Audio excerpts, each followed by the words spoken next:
everybody, to another edition of the Bear With Us podcast. As always, Austin, Nick are joining me. We're without Aiden tonight. I don't know where he went. I don't know what he's up to. I think he left the show. He said he just told me to keep it low, but He hates the troops. I heard Matthias fired him. I definitely did not fire Aiden. He hates the troops and he got out. That's what happens. He gave away like 30 of those pins that guy kept walking by with the American flags on Saturday. Oh God, a callback to Saturday. Yep. So Aiden officially hates the troops, and he decided to not show up today. So we're without him. So, anyways, might as well just dive right into this thing. But the Bears showed some fight on Sunday, down 21-3, came all the way back. Justin Fields hit Darnell Mooney with a deep shot, one-handed grab over the top. I don't even know who the quarterback was, but and then after that, he kind of just looked like an NFL quarterback. He had some momentum, and it just kind of took off for him from there. I mean, that drive out of halftime was just like spectacular, because it was just like him controlling the game, and it was just like that's what Bears fans wanted to see all along. And probably would have had a lot more passing yards, and if Dante Pettis didn't drop two passes, maybe another shot at the end zone if Amir Smith-Marset didn't fumble it. But dude was probably hyped just to catch a pass and was trying to make a play and should have got out of bounds. But we've seen that before. In with, I believe that was Adrian Peterson. No. God, who was that? Former Dallas Cowboys running back that played for the Bears. That sounds right. Yeah, I'm trying to think of his name now. Marion Barber. All right. Marion Barber. Yep, when he did that in Denver. It just brought back flashbacks. So, anyways, Justin Fields finally hit 200 yards passing. One touchdown to Velus Jones Jr. Grandpa hit the end zone. So, Nick, I know you got some thoughts, and then I'm going to ask Keeney after you got some thoughts on Justin Fields. I got a question for Keeney as well. So give us the take on the Justin Fields experience from Sunday.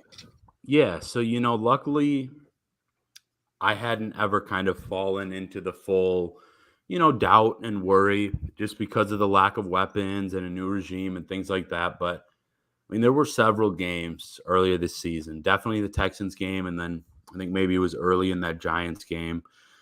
There were some worrisome signs, right? That it seemed like he was maybe regressing a little bit, even with some of the flashes that he showed last year. But I just felt like, Matthias, you said he looked like a, NFL quarterback. I think a pretty good one at that, what he showed on Sunday. I mean, the Vikings aren't necessarily known for a vaunted defense, but that's a good NFL team. A lot of people picked them to win the division, certainly make the playoffs, coming from the NFC. And I mean, this is technically just a gut thing. I truly do feel that if, Smith-Marset gets out of bounds, I think the Bears win that game. He was just in such a zone for Fields. But even if not, he looked comfortable. He took what the defense was giving him. He obviously made some plays with his legs. And I felt like, kind of to me, not only did he not force things, but the progressions and the flow of the progressions and the rhythm. And like you said, he should have had probably, 240, 250 passing yards. He certainly could have had more if some of those guys made some plays there. But I just was sitting there watching. And of course, early, it looked really bad, but it never felt like it was fully over. And it felt like that was because of Justin Fields, that, they were doing good things and not in spite of or anything like that.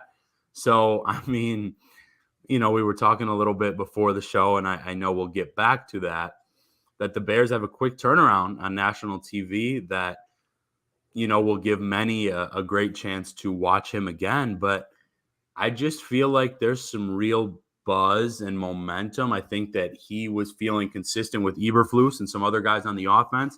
Montgomery, obviously, I talked about Fields post game, and I'm probably as excited as I kind of was last spring about watching Justin Fields play for the Bears.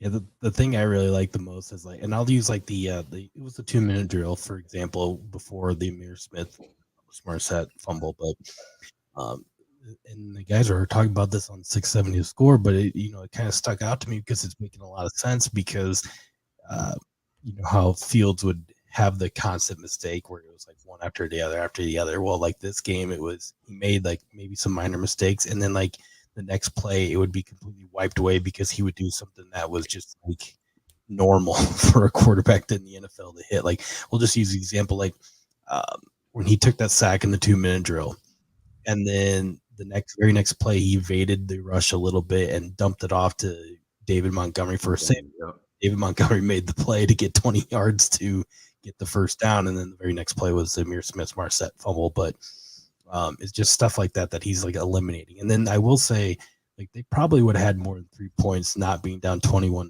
if that back shoulder throw to Darnell Mooney in the corner or in the end zone there, where Mooney was about 5 yards away from it, but it seemed like either he ran the route too long or the pass just was too much of a back shoulder. And that route was still wide open just because Mooney beat the guy and then had some space with this between him and the safety to make the play. So, so there's still some things out there that they need to clean up, but it's trending in the right direction, certainly. Keeney, I'll ask you because you got a question for me. Yeah, this seems to be a popular thing, but you said it too. But you feel better in a loss than the Bears than you did in a win against the Texans, and that seems to be the growing theme. I thought you were going to ask me about how much of the game on Sunday I saw. 0. That's okay. So I had obligations, but I did get to listen to a chunk of it on the radio. So, and I, of course, I watched the highlights after the game. So it's not shout like out Jeff Joniak. Yeah, it's not like I'm completely. Well, we get Vikings radio here in Des Moines, which is disorienting, but at least it's the game. Honestly, the Vikings announcer actually sounded kind of excited when we scored a touchdown. I was like when the Montgomery touchdown happened, the radio announcer is screaming touchdown, and I'm like, wait a second, am I listening to the right broadcast? What happened? He's just a hype dude. Like fumble 6. What happened? So yeah, it's a crazy thing because we're talking about taking these incremental steps, and I feel like we were at our all-time low after the Texans game. Justin Fields played awful, threw for like 100 yards, couple interceptions that were his fault. Like he just completely missed guys, and he's like it seems like every week from here on out is going to be about taking baby steps. So the Giants game took care of the football, completed a deep pass to Darnell Mooney, and then this week was another one of those steps forward. We didn't win the game, but the offense looked like an NFL offense. We got in the end zone a couple times, threw for 200 yards, took a lead in the fourth quarter after being down by a lot. That's not something that I think Bears fans would have been expecting. Is, when we're down 21-3, you're like, well, how much worse is this going to get? Actually, we're going to go score 19 points in a row. We're going to take the lead in this game. Had a chance to come back in the end. Would have loved it for Fields and for that offense to get in the end zone one more time. Just classic Hawkeye move by Amir Smith Marset, just letting go of the football. I think Brian Ferentz taught him how to do that. But yeah, feeling a lot better now than after his worst performance the last time the Bears won a game. It's a weird feeling, but I'm not going to complain about it. It's not. Let's not make any reservations. Like we weren't going to the playoffs this year anyway, unless everything clicked into place perfectly. So it's baby steps. I've got kind of a question, and I really like how you said that, Keeney. Although, man, the way I'm seeing this NFC, I'm not fully giving up hope for a playoff spot. But I guess, yeah. No, but sincerely, you're right, because nobody really expected that, even us that are diehard Bears fans. So with that in mind, this is not like me to ask this, but I think your Bears, it's worth asking. Seeing the progress, the fight from the team, which is something I wanted to mention, the progression from Fields and the overall confidence from the staff and the players, would you have fully preferred, obviously, that victory to improve to 3-2, beat the division rival? Or do you like seeing all of that progress, yet still getting kind of the help to get a future draft pick next year in a better spot in the first round? Obviously, considering our past couple of weeks of football fandom here with Iowa State and the Bears, obviously we would have taken a win and felt good about it. But at the same time, you can kind of look at it And a guy by the name of Matt Clapp posted this on Twitter, and I kind of agree with this. Like, we saw in years last year, we'll just say that, and the year before that with Matt Nagy regime, that the Bears were losing games just by doing dumb shit and just not being competitively. They had dudes like a Khalil Mack or an Allen Robinson, but nobody seemed like they were really invested in it. The team just didn't have a culture. Like, you can tell that this Bears team has culture. They have fight. They have, not as much talent, but it's just a bunch of dudes that want to play some football. Obviously, the defense is missing a lot of pieces, as we can tell, because they're getting ran all over and allowing Kirk Cousins to start 17 for 17, things like that. And you're just going to have to live with it. But until they can use some of that cap space that they'll have next year. But at the same time, you can look at this and say, I can prefer the Bears to lose this way and be competitive, show fight, and show improvement. But at the same time, you're like, okay, as we've been saying the entire time on this podcast, is that the Bears are not going to be a playoff team, right? So if they're not going to be a playoff team, be competitive in those games. If you lose, you lose. If you win, you win. That's just a bonus. But then at the same time, you're going to have a first-round draft pick that is potentially probably going to be in the top 10 if things still continue the way they are. If they lose a couple more, and the NFC still is pretty bad. Like, there's a lot of draft pick jockeying that's going to happen between all these teams. So, it may end up not even being a top 10 draft pick, just because, they could have 7 wins and not have a top 10 draft pick. That's how crazy this could be. So, if they're losing and they're doing it competitively and showing fight, and they have that culture that they're going to build on next year with newer guys, and some of the same guys back, that's a bonus. You get a first round draft pick, and hopefully the field trajectory is still going up. And and the thing is too, you can look at it. Trent Dilfer even said this. He's like, you can probably bank on Justin Fields having 4 or 5 duds this year. He's already had 2. So we got 3 more sitting out there. Now you're going to have 4 to 5 games that are just spectacular. And you're like, wow, this guy is really going to be an elite talent. And then the rest of them are just going to be either they're going to be close to being a dud or they're going to be close to being spectacular. And you kind of just build off that.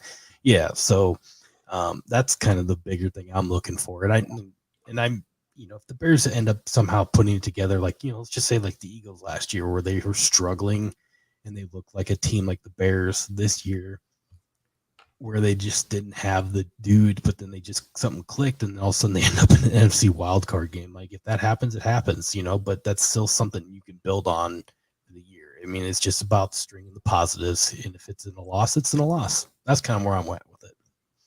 So, Nick, to answer your question, I would have rather won the game. I think a couple of reasons why. Number one, we're probably not going to win a whole lot of games this year anyway. Yeah. I kind of in general think that, like, that's loser mentality. I understand the value of tanking and having a good draft pick, but if we needed a quarterback, which the goal of this season is going to be to find out that we don't. And I don't think we're picking a quarterback this year anyway. Like, you want to be in the top 5, the top 3 if you need a quarterback.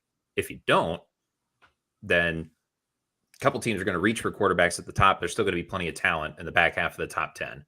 Second, you want to prove that Justin Fields is the guy. He needs a game like that. Like, the Steelers game last year, we thought was going to be the one, and we didn't close it. He needs that game where we're down 21-3 and we come back and win, to prove to everybody in the locker room that he's the guy, to prove to potential free agents, anybody out there, like, hey, we've got a guy. Get on board, because he's going places. So I would have loved to have a game like that. Just so you know, I fully agree with you guys. I was just kind of trying to, spark a little conversation, because right after, when I was, incredibly upset and tired after hosting my family and watching that game, I saw some tweets. I honestly don't remember who, but some verified accounts, like, well, take it as a win-win, Bears fans. They showed fight. Fields showed some real progression, and, it helps for the future. So I totally agree. Dude, you guys know I'm not a Trubisky guy. And even those years, I was always hoping for some type of wild card berth. I was. I thought that was interesting. I completely agree with you guys, but we know, I said going into the year, health and Justin Fields progressing were the 2 things I cared about this year. I think we got that. But, man, the more I look at some of these games coming up, I'll say it right now, and old takes me later, whatever. I'm not ruling out a wild card because there's now some turmoil with the Commanders. Game is played in Chicago Thursday night, and then they get 10 and a half, 11 days to get ready for a Patriots team whose defense looks great, but I don't love their offense. I'm just saying, Keeney, I'm just looking up. It's not out of the question. I think that's this the thing. Be... Go ahead. Literally everybody in the NFL is still in the playoff hunt right now. So who knows? Yeah. Okay, let's just do a quick fun exercise. I'm gonna ask both of you. We're gonna go through each game in the remaining of the schedule and just base it off what you know about these teams currently and what you're seeing out there. But so let's just don't have to give me any analysis. Just give me a win or a loss in the current situation that you know. So Commanders. Win. It has to be a win. They're so bad. New England. Win. That's a loss. Dallas. Loss. Oh, God, loss. Yeah. Miami.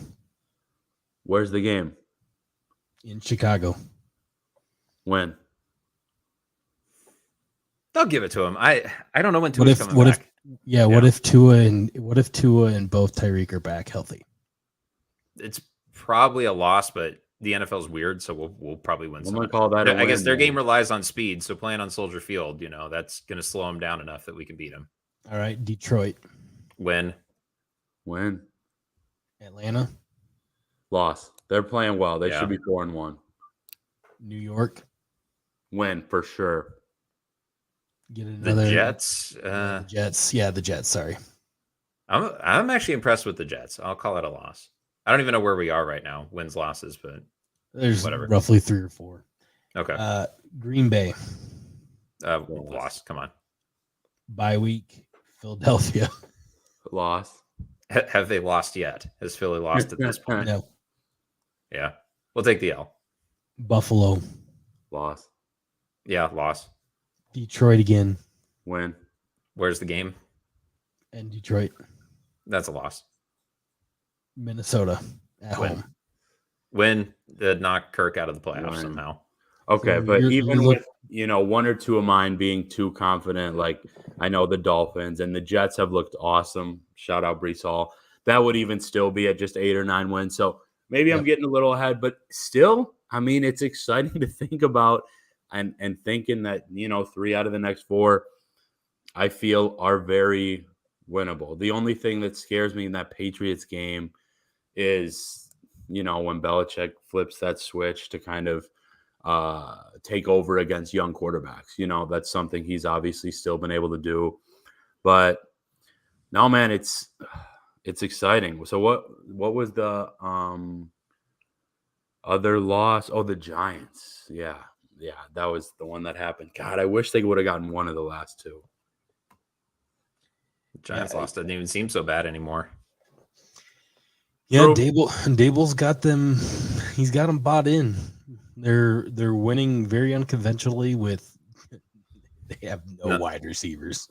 I'll put my hand up because after I watched the Giants beat the Packers in London, I was like, man, we could have hired Brian Dable. But then the Bears came out and gave a great effort, and we know that we're talent deficient right now. So it does seem like Flus really has the guys playing hard. And I think that's all you can ask for right now. Exactly. But can we say that to know that they're bought in and to see that progression Thursday should be a victory? Mostly to you, Matthias, because Keeney and I just picked a win. Yeah, I'm thinking I'm leaning that way. If Justin Fields comes out and builds on, I mean, even if you get the same Justin Fields that you had against the Vikings this past weekend, you're probably going to win that game. Nothing offensively really scares me from the Commanders other than maybe McLaurin. Is it McLaughlin? McLaurin, but Jalen Johnson's supposed to be back. True. So that's the next thing you think about too. We were all worried. Even like the media was worried about the Bears secondary going into the season, and that seems to be like their strong point of the defense, even with Kyler Gordon struggling in some cases, but he played really well against the Vikings, so we'll give him that. But like Kendall Vildor, like everybody was trashing that dude last year, and he's actually been pretty freaking solid. Eddie Jackson's back. And Eddie Jackson is, I mean, he's been way better in run support because he's had to be, because teams get by that first level of the Bears so easy. And, like, you know, those first 2 games with the Bears defensive line were playing outstanding, and they have just fallen flat on their face since then. Robert Quinn is nowhere to be found. Dominic Robinson hasn't had a really great game since that first game. He did block the kick against the Vikings, so there was that. But yeah, the nose position on the Bears has been, I mean, Jalen Jones has been okay, or Justin Jones, but you know, he hasn't been great. So I mean, they need some dudes on the defensive front next year, so that's gonna have to be a point of emphasis, as well as the offensive line and wide receiver. So that would probably be your biggest 3 points, and then obviously what remains with Roquan Smith. So that's another thing I want to ask really quick. Do you guys still think Roquan Smith is worth $20 million?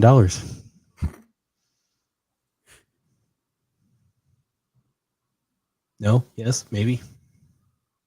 I was dishing this one to Keeney first. I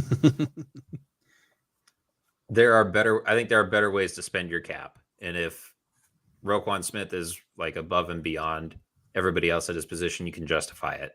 He hasn't been. So that would be my diplomatic way of answering the question. Yeah, I think that's a good point. You know, hopefully our buddy Noah's not listening. That's probably his favorite player. And, you know, I mean, there's still time. And obviously I do think he really likes it in Chicago. And I would hope not too many other teams would pay him that based off what he's shown this year. I haven't fully lost faith, but no, I mean, Matthias, from what we've seen so far, probably, you know, not worth that major deal yet. I'm looking here really quick. I want to see. And I think it's okay to say we like Roquan Smith, but he hasn't played well enough yet this year. Like, I still like Roquan Smith. I'd love for him to be a part of the Bears' future, but you got to earn the contract, and he hasn't earned the contract yet.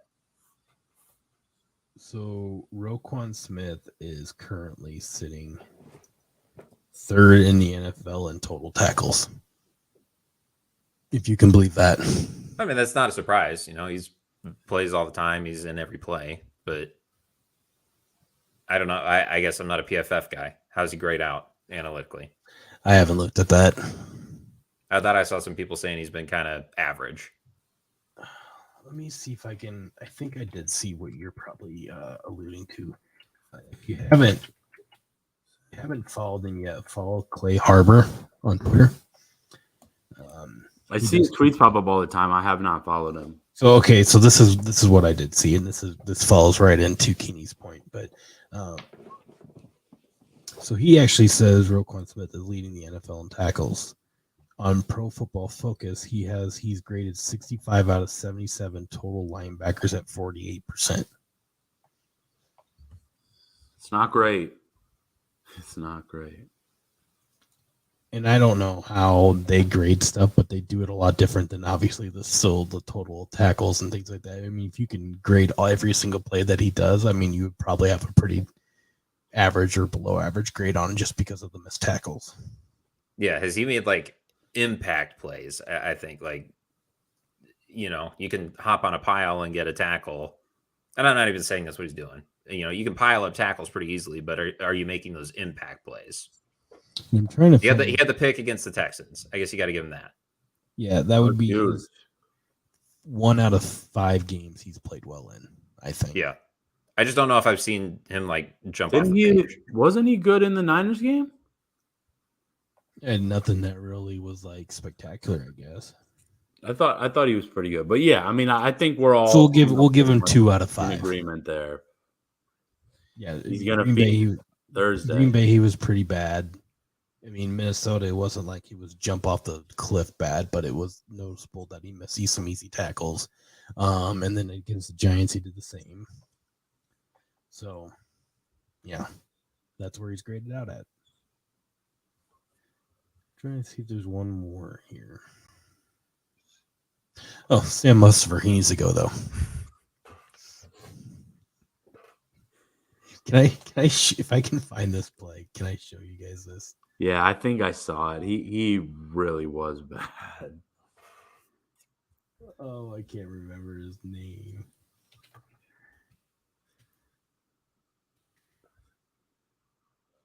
Is there a guy? He's called Sapp, but it's not Warren Sapp. What is the line right Warren now Sapp. for that Bears Commanders game? Are you looking for a Warren? Or are you looking for a Sap? Because Warren Sharp is a football guy. I get those confused all the time. But yeah, he's a big time like stats guy, and he's a good follow. He also hates the Bears. Okay, so he's a shitty follow. Line's even for Thursday, I'm seeing. Okay, here I got it pulled up. Let's see if I can share this before we make the lines even. Yep. This is going to be a weekly thing that we go through here. Why Sam Mustipher is really bad at his job. Okay, so this is terrible. All right, here we go. Sam Mustipher right here. Watch. Okay, so we got two guys. We got Braxton Jones and Lucas Patrick bodying this one fella. I don't know why. Braxton Jones clearly engaged. Sam, I don't even know where Lucas Patrick is going and why Sam Mustipher thinks he needs to jump on. But so now Braxton, he sees a guy coming in there, so he's gonna go that way, which by then it's already way too late. That guy is dead nuts going for Justin Fields. Lucas Patrick is looking that way too. He's like, crap, I need to do something too. Well, they leave him. Oh, no. They're they might be making that block. Sam Mustipher is looking like he touched the guy and gave up, and instantly. So that's the Darius Smith, which is a guy not bad at his job, but watch him. He just what is happening here? He just said in that video, he's like, the center doesn't look like he knows he's playing tackle football. Oh, jeez. And once a game, he snaps a ball into Justin Fields' face or off his butt, and it's just getting constant mistakes by this dude.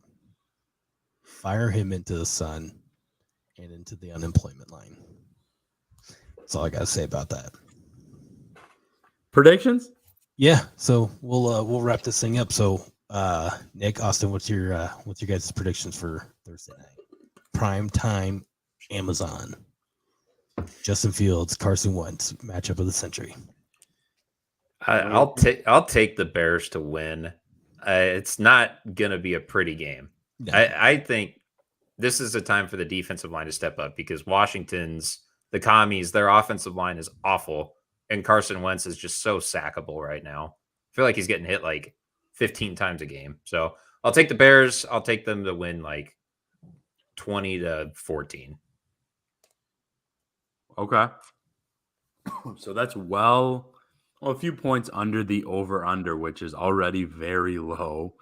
That is at 38, I believe. I think both teams will score a little bit more, just over that, though. I think that, the Bears are able to move the ball very well, I think, this week, but maybe kind of have some trouble, in the red zone finishing. I've got them maybe scoring 2 touchdowns and a few field goals, so 23-17 type score. I think it'll be ugly, like you guys mentioned. Both defenses have some legitimate talent, at least, in some spots. But I just, I like the spot for the Bears. I don't love it for Washington. And I think that Fields delivers both those scores. I think it's going to be a good night in Chicago on Thursday. Yeah, I think I'm going to roll 21-17.